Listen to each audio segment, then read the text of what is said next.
to Authenticity Unleashed. I'm your host, Pam Rader, and I have an amazing guest here with me today, Sean McRae, aka Sean Frost, who is an extraordinary individual who came across my path, and I just felt really compelled to share his unique journey with you. This podcast is all about tapping into what matters most to us, aligning ourselves to living with our highest intention, what matters most to us, bringing forth our particular brand of genius. And I'm really excited to dive in with Sean and have him share his story with you, because this man is living a very unique life that is super unusual, but also high vibing, really authentic. And what I see, Sean, is a balance of family, passion, and perseverance and dedication. So welcome, Sean. So grateful to have you here today. Thanks, Pam. Thank you for the kind words. I really appreciate that. And I'm excited to dive in and see where we go today. So I'm not a lover of like reading bios to my listeners. I like them to get the goods from you. Will you just give us a little general gist of who you are, what you do, and then we'll dive in. Yeah, most definitely. So I live in Ottawa, Canada. I was born here, quickly moved to Florida as an infant. My parents separated at that time. Shortly after, mom and I came back up to Ottawa. My dad followed. I grew up with very humble beginnings, starting off living with my grandparents for a good portion of my childhood. My mom and I have always been together, so thick as thieves, the two of us, basically against the world. I love that so much because I have 4 sons, and that just makes my heart so happy. Nice. Yeah, so like I said, humble beginnings to the point where we really didn't have much.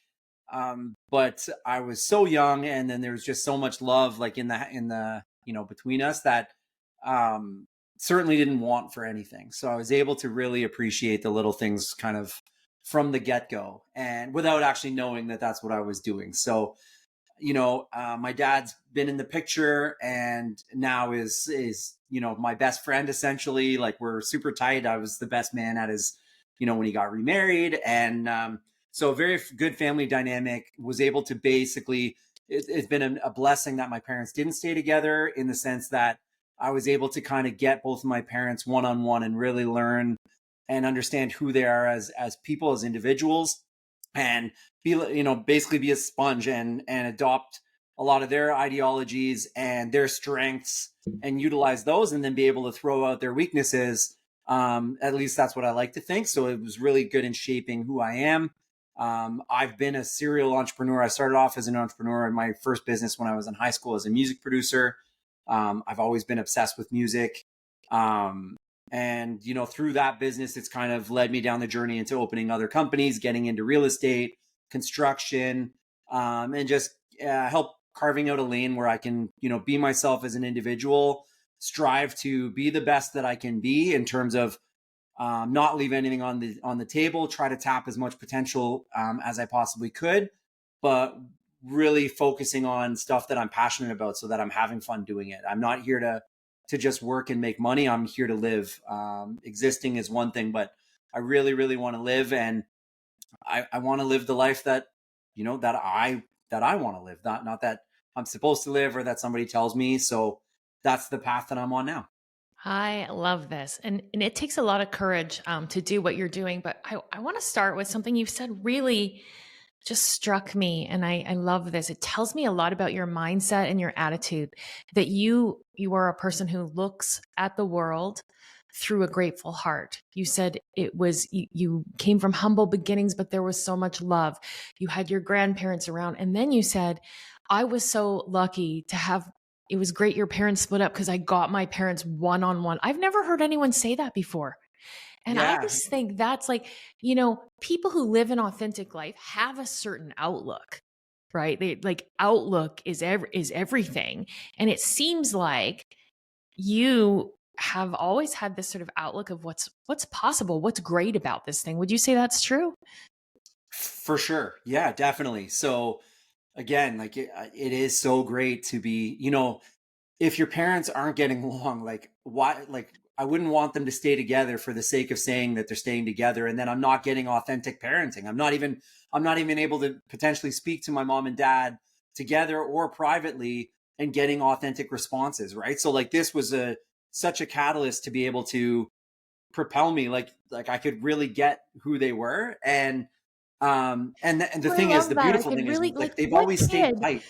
what kid ever even says they want to get who their parents are? Like, I don't know if you even know how special that is that you want to get who I think most kids, even up until their 30s, 40s, are so self absorbed. We don't even think about wanting to know who our parents are till it's almost too late. They're in their elder years. It's really special that you valued knowing who your parents are. I guess, yeah. Like certainly wasn't a conscious decision. It was just, you're dealt a hand, you're a product of your environment to a sense. Mm-hmm. You make the best of it, right? And figure out how it's going to work for you. And ultimately how it's going to work for you that with my journey, that just equates to like how happy you are, right? Yeah. Like how much you're enjoying life. Like that for me that's the goal. Like, am I waking up excited to take on the day and am I going to bed happy? Like, and then vice versa. Am I excited to go to bed to wake up the next morning and am I waking up happy? Like it's all interchangeable. But for me, that's the whole point. The rest of it comes with it. The work ethic, the consistency, all that stuff. You have to have that. You have to do that, but you don't have to, you should want to do that. That's the whole point of why we're here. Right. Well, I have like it seems like you were born with a happy heart. I just like Oh that yeah. expression. Some people are born with a happy heart, and I love being around people like you because it's infectious. We're a contagion either way, right? Whether we're miserable or we're happy. And I once had this great spiritual teacher tell a story about. He said he was walking down a beach with his friend, and they walked about 5 miles in California, and it seldom rains there. But they got to the end of their walk, and it started to pour, and it was cold, and they were walking back. And he said he felt himself getting really cranky. And his friend looked at him and he said, my friend, we can be cold and wet, or we can be cold, wet, and miserable. That's always our choice. And I Yeah. just I It's feel like true. you just Yeah. innately kind of have that like about you, which is incredible to me. Now, you had this great bond with your mom. I was also a single mom of my oldest son for a while, and I can attest to that there's something special that happens between mom and son when there's like this us against the world. How much do you think that played a part in you? Because I also think you have this deep desire to thank your mom and honor her and take care of her, and you living your best life. There's something in you, it seems to me, that knows that you living your best life and squeezing out every drop of your potential is a way that you honor her. For sure. It's you're getting me tearing up over here, but that's a 1,000%. It's a great way without me, words are fantastic, but it's a really nice way for me. I don't want to say she's living vicariously through me, but she's certainly following my journey just as every parent. Right. So Yeah. the stuff that I'm able to accomplish, no matter what feat it is, whether it's on a personal family side or in music or in a passion or in work, all of that stuff, she knows because I've made that clear, but like, these are all things that have been able to happen for me and to me because of what she's done, and the way that she's raised me. So, and the person that she is. So, and that's the thing, like my parents are and they've always stayed tight. Like they've always been on really good terms. It didn't fit for that dynamic. Right. So, she's just been able to kind of, I think, without speaking necessarily for her, but I know that she's proud, but I know that, she's able to sit back and watch from the outside in on a few things and be like, this is something that probably wasn't supposed to, quote unquote, in the stars. It wasn't written in the stars for me to be able to do based on circumstances. And now that all these crazy things are happening, and she can actually just look at me and see how happy I am. So I think as a parent, I have a 7-year-old, like to see my son happy, and he's 7, like, he's not necessarily out there changing the world yet, but he's changing my world. Right. Yeah. And it's, the sense of pride and love and everything that comes along with it, just watching a 7-year-old accomplish things, again, my mom being able to do that now and for the last little bit is super rewarding. And it's a really nice way for me to show her how much I appreciate her, and like you said, and like what she's done for me without actually having to necessarily say it, right? Yeah. Yeah. You know, I once heard an expression, a mother is only as happy as her saddest child. And I can attest to that, Oof. having raised a son through addiction and like, no matter what was going on in my life, if one of my children is suffering,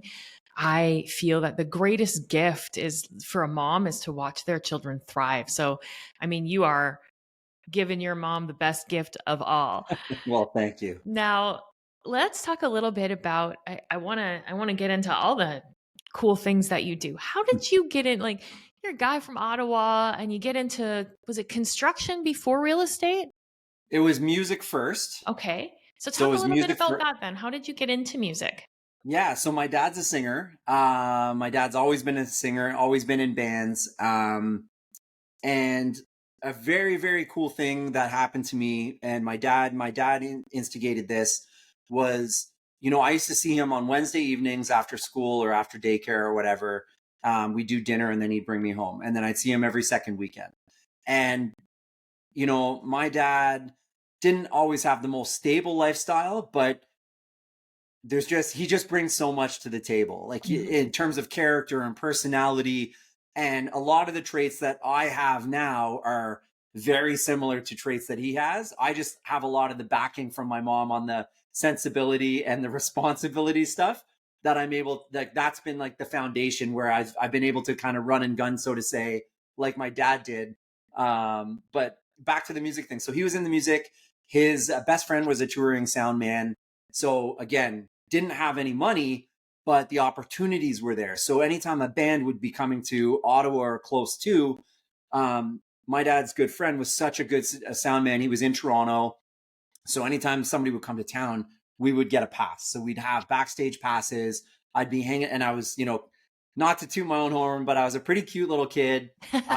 So he would basically hand me off to bands, and I'd be like having dinner with bands. I'd be hanging out, just a fly on the wall, cute kid sitting in a chair at a table with bands doing meet and greets or just hanging out or doing sound checks. So I was really able to get a taste of that lifestyle at a very, very young age. And the other thing that he did that was super cool, both my parents didn't have any restrictions on what I was listening to. So whether or not the content was appropriate or not, if it was music, I kind of got a free pass in that sense. So instead of taking me to the toy store or picking up toys for me as a kid, the main focus was bringing me to the record store. And he would bring me to the music store and say, like, go nuts, like pick out an album. We don't have a lot of money, but it was a used music store. So it was like, pick out an album. And, What a great core memories. yes. What was the most memorable band that you got to sit with as a kid? It was a festival, actually, I think. Yeah. Like, not now, but at that point in my life, like for a long time, it was a music festival that was in Ottawa. And, it was kind of a who's who from, the rock and alternative scene in the late 90s, dating myself here, but that's, late 90s. And I was in there, and I remember, I can remember it super vividly, like being in the artist tent, going through the buffet, putting food on my plate, sitting down at a table and looking around the table of, 14 people, basically made up of like some of the top bands in the world. Yeah. And just sitting there looking at my dad, like, what are we doing here? And like in a conversation, because nobody knows who's who at that point. Like in terms of like the band, people all know each other, but nobody knows who my dad and I are. Like they think that we're just involved in the music industry. So it was just very cool to like listen on conversations and, chime in when somebody asked me a question, and just kind of experiencing and witnessing everything. Definitely the coolest music experience I You had were as a an little adult. sponge, just absoring an education. All of it. Yeah. What did you love about it? Was it the music? Did you love, because as little kids, like I think we all are attracted to music, but I know when I was little, my father was a musician as well, and we got to experience a lot of interesting things like you're talking about. But for me, it was like these people, everybody loves them. Like as a little kid, Yeah. I was like, whoa. And I like wanted, I loved the idea of the recognition for some reason. Yeah, and that definitely has part of it, especially as a kid, right? Like that Yeah. fortune and fame aspect is huge. For me, I've known through my core from the beginning that it's always just been about how music makes me feel. Right. So I'm a big feel guy. Like Were you the I kid wear that my cried with a sad song and like, oh yeah, I got no issues, no issues. I wear yeah, my heart on the sleeve. Like you're gonna get me one way or another, whether you like me or don't. Like you're gonna know how I'm feeling I and who love I it. am pretty quickly. So I, I often refer to music as being the closest thing to time travel that we can have, right? And even as a young kid, like you just remember, like you could listen to a song when you were 10 and remember how it made you feel when you were 7, right? And it's like at that point, those 3 years are so crucial. Your development is taken off at that point. But like I can remember how I felt or what I smelt or where I was or the feeling I had in my gut walking up the stairs at school to go to a class that I wasn't prepared for or I didn't like. And like listening to that song and being like, like at least I got this. Or getting through the class and like putting your Walkman on and like walking home and being like, today was a tough day, but it's better now. I'm listening to music. I'm in I've my heard the comfort zone. expression, the song remembers when. I think I've never Trisha heard that Yearwood wrote expression, a but song called The Song Remembers When, but it's so true. You hear a song and it evokes a memory of a time. Like as you're talking about this, I remember being 12 years old with my friend Amy Sheridan laying on the bedroom floor. We got an Air Supply record. This is how old I am. there you go. And we listened to it over and over again, crying, like Yeah, hilarious, right? but Yeah. wild, right? So it's always been kind of it's been my main passion, something that I've always seen my life go in that direction, that I should be in the music industry, that I want to be in the Okay. music industry. But again, being from Ottawa, Canada, there's not I'm not using it as an excuse. There are not a lot of opportunities in to make a real Yeah. go at it, to be a professional and to have that be sufficient enough to be able to raise a family. Yeah, I mean, I don't know personally. I grew up in Vancouver, and Vancouver has a much bigger music scene because we've It got does. Little Mountain Studios, and then of course, Brian Adams and Aerosmith record there, and like all of those kinds of things. There's a little bit more of a shine on it, I guess. I would never look at Ottawa and think music mecca. That's right.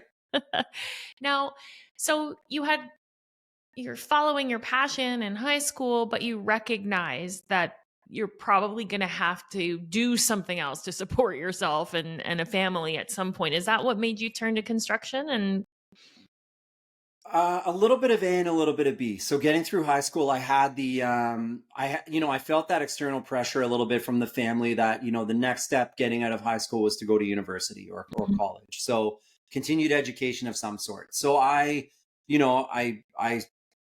we had no money. I got through high school, signed up for university. I was still working in the music side. And I was working with some artists out in Kansas City. So I was working out there as well.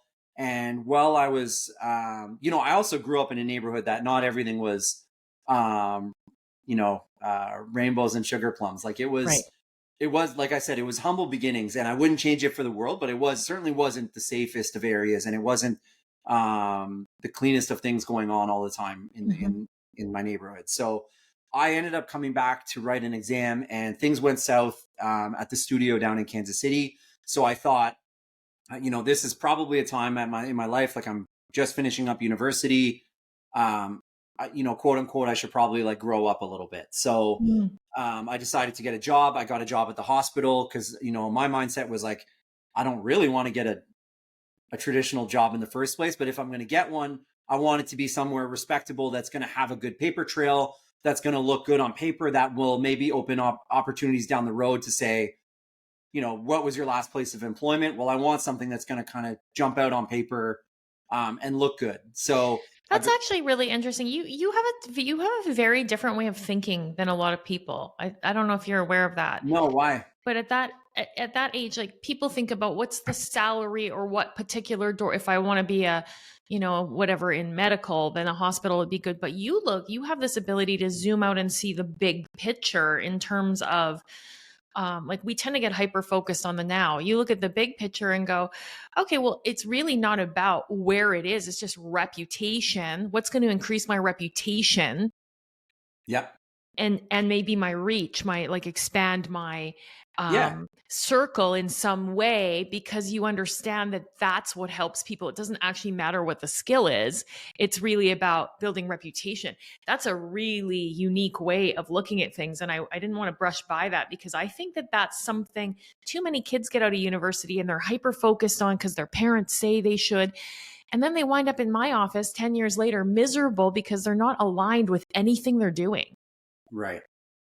Yeah, and that makes sense, Pam. And it's so easy to kind of get involved in the micros. And for me, like you just touched on, I do live that way. So I didn't know I was necessarily doing this, and maybe I wasn't doing it to the fullest extent back then. But what I do, how I operate now, is I look at my quote unquote end goal of whatever that branch is leading me down. So whatever I'm looking at the end of that avenue, I get my end goal as to like, where do I want to end up at the end of this? And then I actually work my way backwards. So I go from the end goal and I work my way backwards. And then it usually gets, around that halfway mark or close to, then it's not as daunting to start from where I'm at now and connect the dots to that point. And then it's kind of mapped out for me. And I'm like, okay, I don't think of it. I always try to, if I'm doing something that I don't think is like, if I think it's important and it's beneficial, but even though it might not be like my end all and be all, like what, or be all and end all, I should say, but like if it's not my actual goal, but it's a tool, it's useful for me to get to where I need to go, then I'm totally cool with it. And my mindset is totally different, because then it becomes, I can switch my brain off from being into, like a dead end job, like a job that like I enjoy the job, but it's not my career and it's not going to be what defines me, and it's not going to be what I'm going to be doing for the rest of my life. But right now it's important. Well, then I just get my mindset so that it's like, okay, I'm doing what I need to be doing and what I should be doing, but I'm choosing to do it. I want to be here because I know that it's going to help me do something else. And I like what I'm doing. So there's nothing wrong with that. As long as I know that I'm not stuck, I'm good. I love that. I have so many people that want to like quit their job and like find their passion. And I'm like, well, does your job right now help you take the courses, have the experiences, lead to you being able to do that in the future? Then stop hating your job and start appreciating what it allows you to do, and how at some point it will lead you to where you're going. But just saying, I hate my job, it's so common, right? Like, it's a dead end. It's this, it's that. Again, that comes back to your attitude about it. It's really, like how can I use this where I am right now to help me become the next? Because what I hear from you is you see everything. You might have noticed I see underneath things very quite. You do, yes. I'm like deeply thinking about this. But I think that you see everything as like, how can I use where I am right now to unlock the next level of my life? How do I use this to become the version of myself that I need to be to unlock the next level of my life? Does that resonate? Well, for sure. Yeah, of course. Like that's the adventure of life, right? Like not every step is going to be forward, and that doesn't matter. Just keep it moving, and utilize that. And Pam, to your point, like if we get into the construction stuff after, that's all good. But like I was at the hospital still trying all of these different jobs and trying these different career paths, and a lot of them didn't work, and that's all good. When I got into real estate as an agent, that quote unquote dead end job, I enjoyed the job. I knew it wasn't my career path and my goal, but I was able to leverage working at the hospital, working in radiology with all the radiologists, the surgeons, the nurses, the techs, everybody. Now you have a network to sell real estate. I was able to jump out of the gate, going from like poverty to like having nothing, like barely making paycheck to paycheck, to within a year making a lot of money. And like I worked at the hospital for 4 years after I got my real estate license, making hundreds of thousands of dollars a year from real estate. And I stayed in that hospital job. Wow. One, for perspective, to let me know, where I was coming from, and that I didn't want to get complacent, and that I really wanted to make sure that before I left that chapter behind, that I was never going to have to look back. That was probably part of a pride thing as well, and an ego thing, because I didn't want to have to go back to something. Do you The think other it's thing, also a little bit of a scarcity thing just because you came from such humble beginnings, you just wanted to make sure you really had a solid foundation? Like, I'm always like that. Yeah, yeah. maybe it could be that, but I'm always in that mindset of like, I want something to be good, and I want to feel comfortable in that skin of whatever I'm doing, Mm-hmm. before I really, you know, take off and like leave something behind. The other thing was I was still getting referrals, and I was like, man, so many leads still coming from healthcare that if I leave, is somebody else going to take those? It's going to really be hard for me to keep farming the healthcare Yeah. system here if I set it behind. So that was part of it too. It's like, hey, I'm now only working a few hours a day at the hospital, like 4 hours a day at the hospital in the morning, 7 to 11 in the morning. Not a ton of real estate's happening necessarily in those hours. Yeah. Why don't I just keep doing, moonlighting the hospital on the side? And Wow. then it got to a point where my wife is like, no, this is absolutely ridiculous. You're actually spending with your commute, you're spending this much time a day. Like, even if you're like the money, I wasn't making any money doing it really, like Yeah. that little amount of work at the hospital. So she's like, no, it's time. And like, oddly enough, that was January of 2020, March 2020, the world kind of changed. So I got out of the healthcare system literally a month and a half before.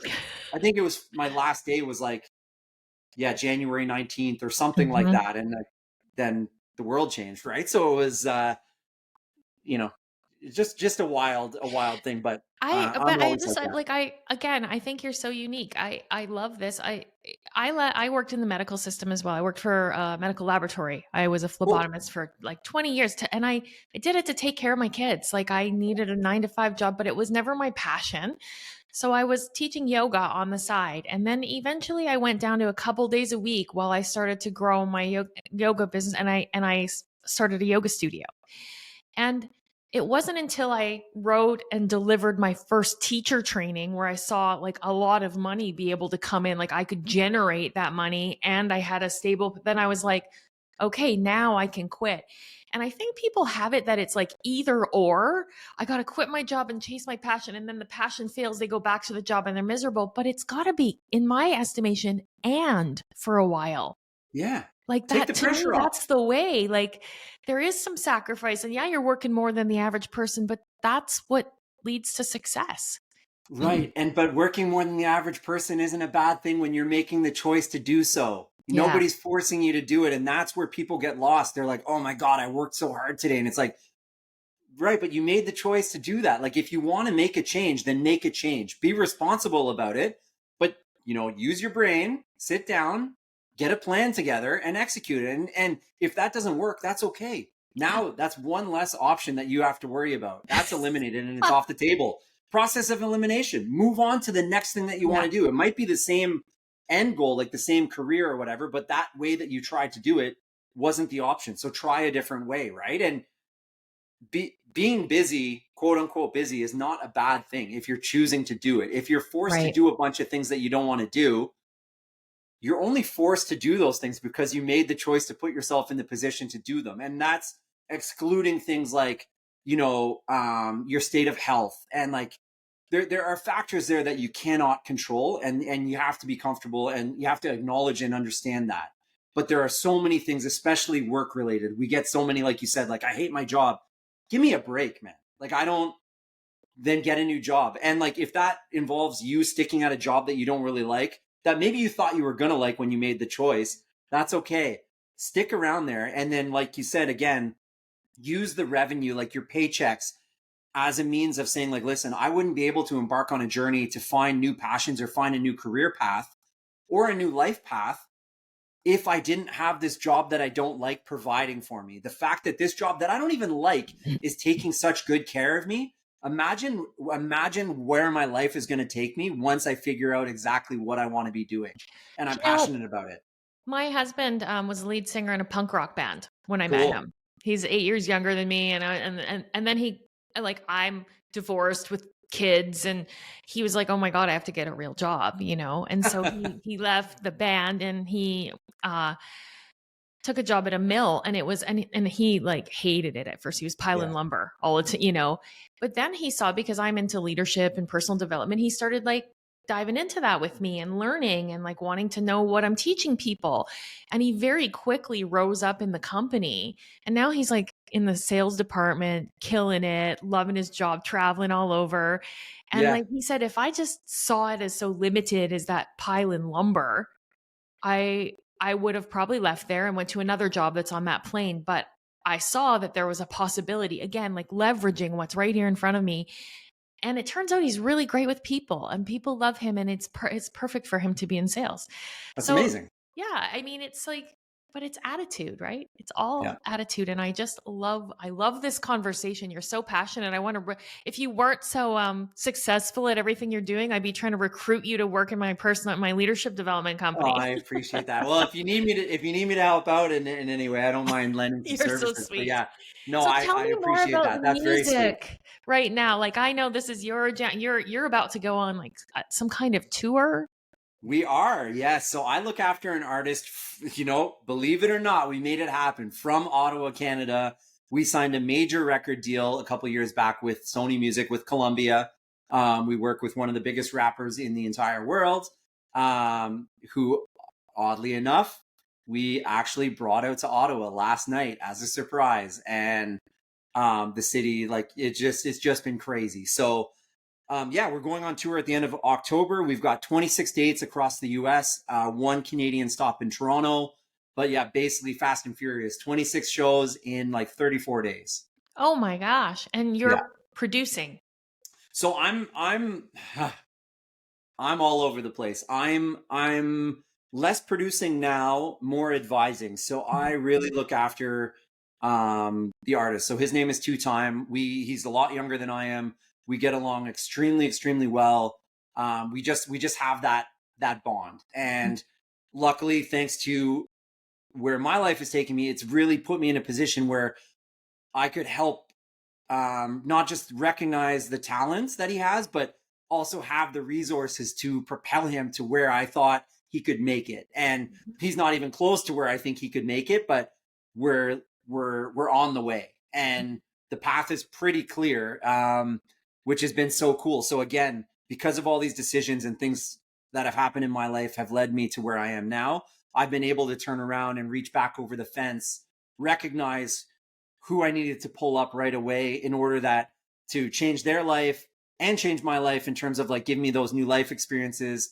The money, I don't care. I'm doing what I felt like I should be doing, and Yeah, that but I'm passionate about. you look at it again, you have this beautiful, unique perspective. Most people, I believe, in that industry, and I've been around quite a bit of it, are, what can I get? Who's the guy that's going to take me to the top? You were like, I reached over the fence to who can I bring up? You were like, what can I give? Well, I want to be the guy.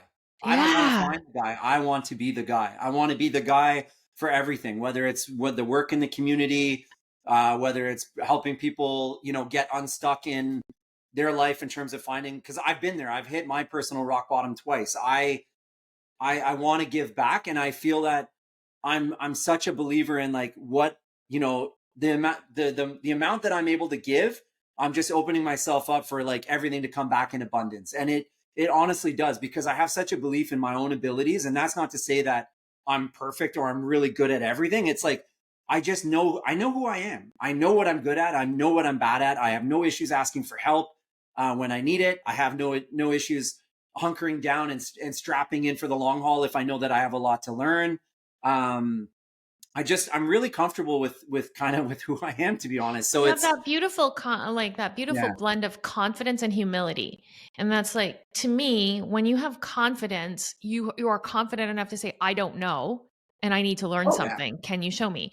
But that's such a unique blend, because a lot of people think that to have confidence means they have to know everything. And so they hide what they don't know and they limit themselves. Yeah, that's definitely not me.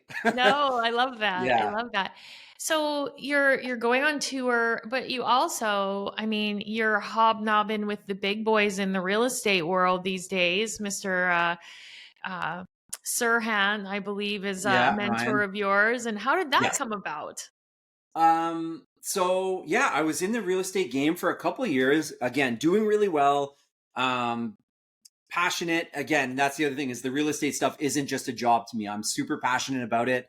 I'm a people person. I really enjoy it. The whole process of, especially on the residential side. And that's a testament to my character, is that like the commercial side doesn't appeal to me nearly half as much as the residential side. I like working with people, with their families, watching people, elevate their lifestyle, upgrade what they're doing, make investment moves that are going to kind of solidify their family in the future, all of that. And I just find it really, really rewarding. It's obviously very, very beneficial financially too. Like a monetary thing is sky's the limit. There's no cap. I You work know for what? myself. Money's energy. It's a stand-in for what we value. And the more we have, the more we can help. And so I think that guys like you should have lots of it, because you have a heart for service and to help. And the more you get, the better the world is, because you're putting it back into the world in your heart and your energy and your connection and your mentoring. And like, I think that's beautiful. Well, thank you. Yeah, my legacy isn't going to be how much money I pass down. It's going to be what I'm remembered for, and what I've done, and what I've the stamp on everything that I've left. And I'm in that legacy mode now. Like that's what I'm really thinking about is, and part of it's an ego thing, I'm sure. And I have no, I don't care. I want to be bigger than myself. I want to leave something behind that, my son is going to be super, super proud of, and it's going to go down from generations that, your grandpa or your great grandpa, or, this is what they were about. And if I can make it even bigger than that and actually like affect people and I don't need to be remembered 200 years later by random people. That's not necessarily what I'm thinking, but I want to touch as many lives and like just make an impact, whether it's for a day, a week, a month, something that somebody's going to remember for the next 10 or 15 years starting now. Like I want to be part of that. I want to have an effect on people that way. You're my kind of people, Ryan. Ryan, I call you Ryan, Sean, because I was Thank still you. the question in the back of my mind. Ryan Serhan, we didn't get around to Didn't that. even answer that. Yeah.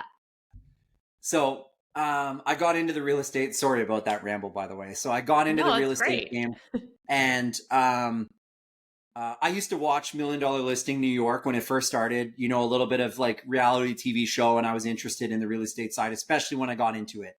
And I gravitated to Ryan because he's very much not like me. I love he was a machine. He was grinding. You could tell, he was still kind of figuring it out a little bit as well. Pretty good at masking it, but I was a fan of his, and he wrote a book, and I was like, you know what? Sounds good. Like I'm down. I'm a firm believer in continued education, whether that's institutional through a course or like online schooling or enrolling and physically going there or reading a book or listening to a book or a podcast, this, that, and the other. If I'm able to pick up one piece of information, like one tidbit of information that's going to help me down the road in some situation or circumstance at some point in my life, well, then it's an investment well made. So I read his book and I was like, damn, like I'm really picking up what he's putting down. And there's a lot that he's saying that I don't agree with, that it's not in the sense that like I think he's wrong. It's just, it's not for me. It's not aligned for you. Right. It's not aligning for me. That's the perfect way to put it. And anyway, there was a Facebook thing, and he wrote a Facebook post or whatever. What's your mantra? And my mantra is live like they dream. I've got it on if you're watching, I've got it on my office behind me.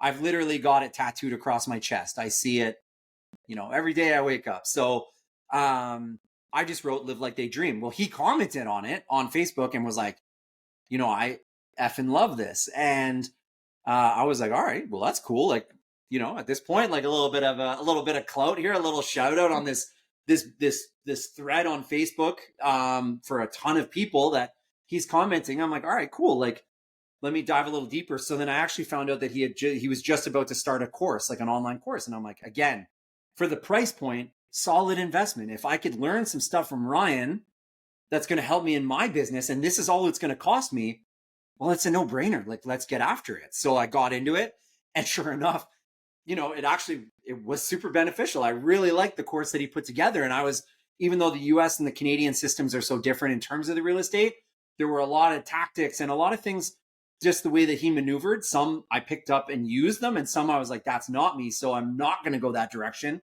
I'm going to go the complete opposite direction, but it's going to help shape me to the broker that I want to be and that I am. And from there, it just kept getting deeper and deeper. And, we'd be jumping on calls, this, that, and the other. And then I was like, listen, bro, like, I need to pick your brain. I need to, like, I want to come see you. And he's like, calm down. The office is open. Where are you at? I'm like, I'm in Ottawa. He's like, come on down. So I'm like, Wow. let's do it. So I love the fact that there's a couple of pieces here that I want to leave, because I want to make sure we're leaving breadcrumbs for people, because none of this is sure. accidental. You invest in yourself. I Yeah, invest bet in on myself. yourself. Bet on I yourself. just spent $12K American to work with some really great coaches, because I believe coaches should have coaches. Every year I'm working with somebody who's like top tier. They can teach me something.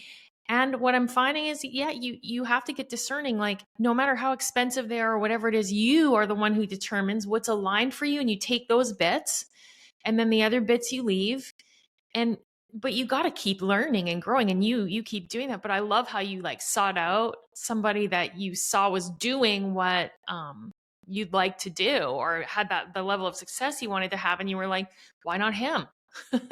Yeah. And that's it. So for me, it's always, I'm very deliberate and intentional in the sense that, like, I never aspire to be somebody. I never aspire to be like somebody, but I am inspired by people where they That is brilliant. Say that again. That's so brilliant. You don't? Well, thank you. So I'm never aspired. So I'm not aspired by people or You're not trying things to that people do. copycat. No, not at Yeah. all. I appreciate and love what people are doing. I'm a cheerleader. All the power to you, because why would I be self-conscious about that? I know what I can do, but it's not the aspirations, but it's the inspiration. So I'm inspired by what people are doing. So people that are following their passion or unlocking cheat codes or unlocking final destinations of what they want to be doing, that inspires me, where I'm like, man, they're really going to get it and they're living their best life. It's not my best life. I might really enjoy doing some of the things that they're doing, but it's not, I never go like, man, I want to be what they're doing, or I want to be where they are at, or I want to be them, or I never do that. I always go, that's really cool stuff. Like, maybe I'll add that to the list of, excuse my language, but shit that I want to do. Yeah. Let me figure out, like, I'm just going to be me. I want to just do what I want to do all the time. This story that they're doing, that's inspiring me to make, carve my own path. And that's not to say, like, if they do a tactic or a skill set or have something that helped elevate them, that's not saying that I'm not going to emulate that. Like, why would I try to reinvent the wheel all the time? I'd be literally spinning my tires, right? So you have to be smart about it, but I always make sure that I'm never trying to be like somebody or try to get to a place where somebody is. I'm trying to get to where I'm supposed to go. It occurs to me, like, I have trained with some of the best in the world in the disciplines that I work in. And I made the mistake in my younger years of sort of trying to, I tried to emulate. And that got me started, but very quickly I learned, like, that doesn't feel aligned for me, and had to sort of just take the bits that felt aligned and then create my own thing. I would say they have something great and I have something to add. Yeah. And I have something to add. But I think what you're talking about here is really important, because we live in a world where conformity is celebrated. And so it's not like, let them inspire you to be unique. It's, I should be like them. And I think we see it in fashion, and how people have body shapes, and like what a good career, what kind of car we should drive. We're more interested in fitting in than we are cultivating and creating this beautiful expression, like a fully expressed life. And I think it's why we have so much anxiety, depression, sadness, disconnection, because we're too busy trying to be like everyone else instead of claiming who we are. Yeah. And you're like a very rare example of someone who's just claiming it all. Like, I feel like when you are you a person of faith at all, Sean?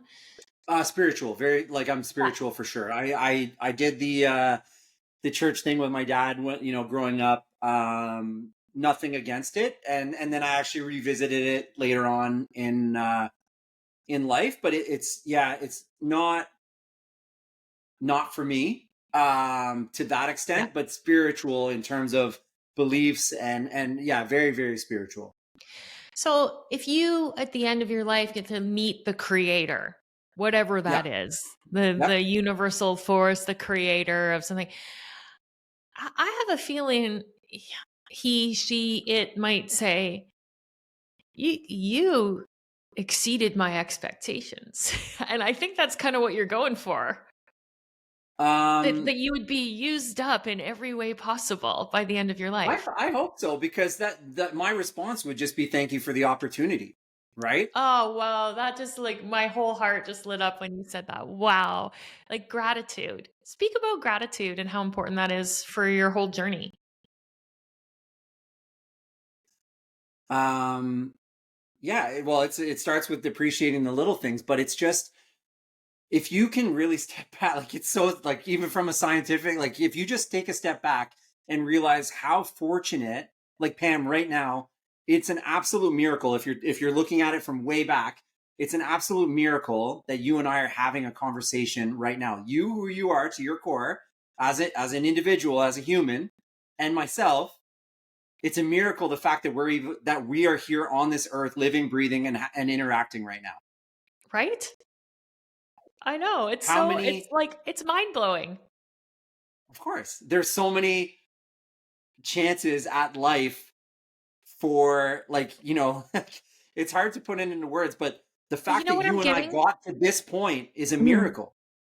So you not only you have done something else extraordinary. You don't just have gratitude. You have awe and wonder. You live life with awe, like a reverence for life and like seeing everything. Because my one of my teachers, Baron Baptiste, he says like you can see everything as a miracle. I think this is from the Tao, but you can see Okay. everything as a miracle or nothing, and either way, you're right.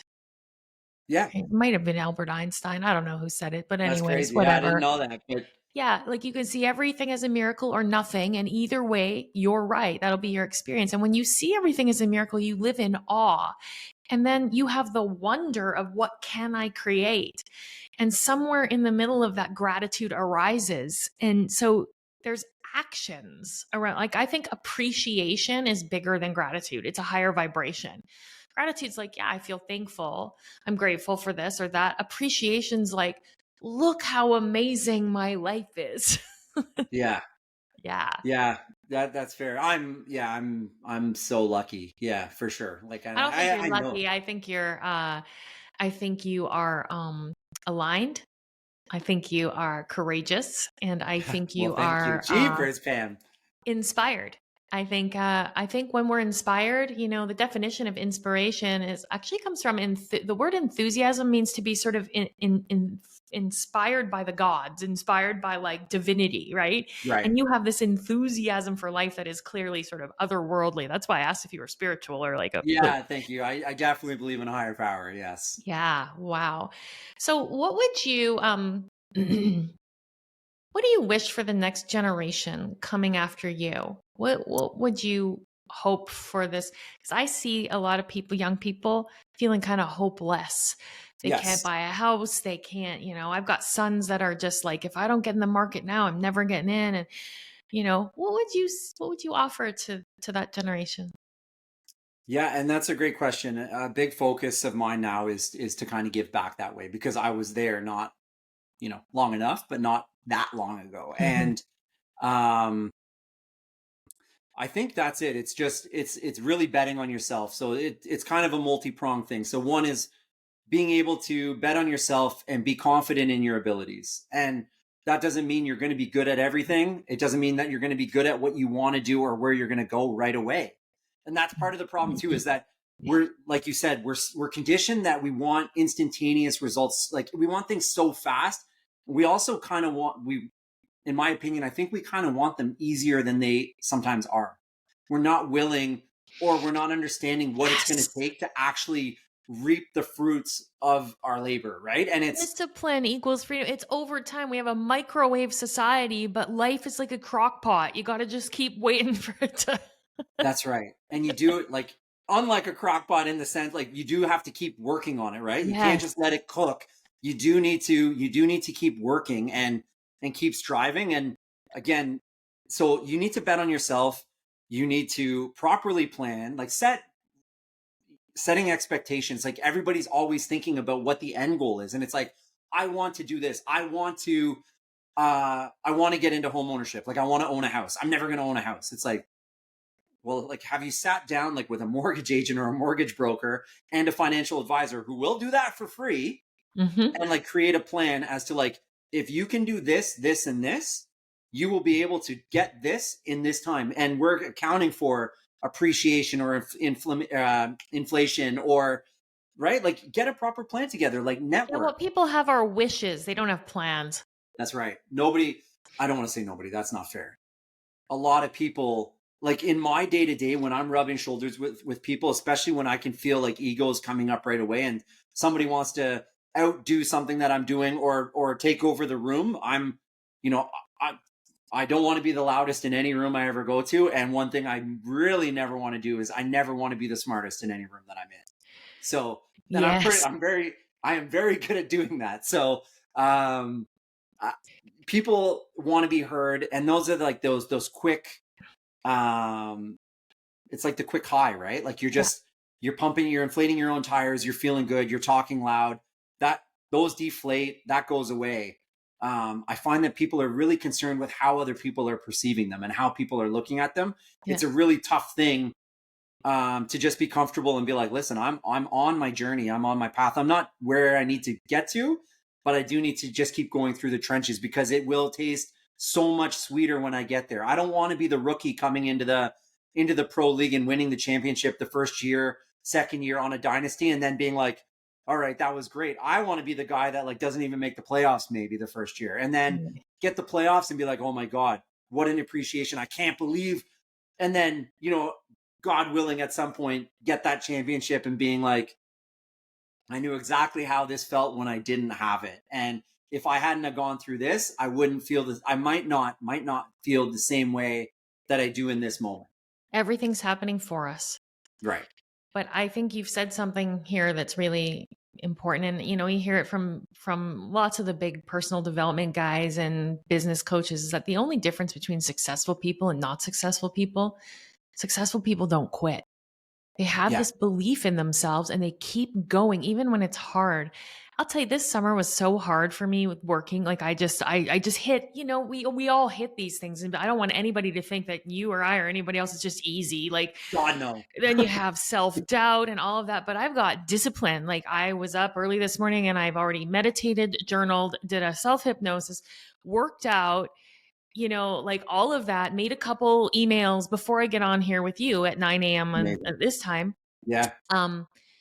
That's developed discipline. Do I like doing that? Not every day, most of the time, but not every day, but I do it. And it's the discipline that creates the momentum. And I think that's the piece. Like you've got the enthusiasm and you've got the beautiful outlook and you see things zoomed out, but you're also and you're saying hard work, but like you're pretty humble. Like I bet you've got some pretty strong practices of discipline in your life. Very much so. And I value them like immensely. I've from checklists, because like you said, like I struggle. There's lots of stuff I struggle with. There's lots of days I struggle. Like some of it's, you're allowed to be emotional, right? Like you're allowed to feel what you feel. Yeah. And I think it's important to get it out, but it's also important to get back on the horse. And it's important to know, like, a lot of serial entrepreneurs or entrepreneurs in general, or just, people that are really out there creating the life that they want to create. Like they're going to be their worst critic. They're going to be the toughest they are on themselves. And I'm the same way. So being disciplined is I don't want to say it's a cheat code, but it's a really easy way for me to be comfortable knowing that I'm doing what I'm supposed to be doing. I'm not sitting around watching TV, not because like that's not what I want to be doing. I actually want to be doing this. That doesn't mean that there are days that I don't want to wake up and lie on an acupuncture mat, right? Like the first thing I'm doing in the morning and like this, that, and the other. Like we all have our routines, but that discipline and like getting through it and knowing like, listen, and it's even more beneficial on the days that you don't want to do it, because it's like, I wasn't feeling this today, but you know what? Like I went down on it. I did what I needed to do. Now I feel like $1,000,000 because I already did something that I wasn't really feeling. Yeah. There's literally nothing that's going to stop me today. I honestly think that's the key. That's the key to success right there, is do the things, David Goggins talks about it all the time. Just do the shit you don't want to do. Just do the shit you don't want to do. That's it. Right. And so now I'm in the mindset where I changed my mind. So like it's my perspective, so that if I'm not feeling it, I can literally just take a quick second and be like, why? Is it because I'm being lazy or like this, that? And then I can go, no. The reason that I have this in my regimen, the reason that I have this as part of my daily disciplines is because I actually really enjoy doing this. So why do I not want to do it? It usually comes down to like a timing thing or laziness, right? Or being complacent about something. And it's like, no, that's the whole point of doing this, is because I enjoy doing it and I don't want to be complacent. And then I'm like, oh, I'm doing this. I'm in it. And like 30 seconds later, I've pep talked myself and I'm like, let's get after it. And then I'm flying. Totally. Yeah, I was talking to myself walking into my workout room this morning. I don't want to go on my Peloton. I really don't want to. Oh my God. They all annoy me, all the instructors. I'm like, this is what I'm saying to myself. I get on the bike and I'm like, oh, good morning, Allie love. Oh, and 5 seconds later, I'm like, oh, this feels great.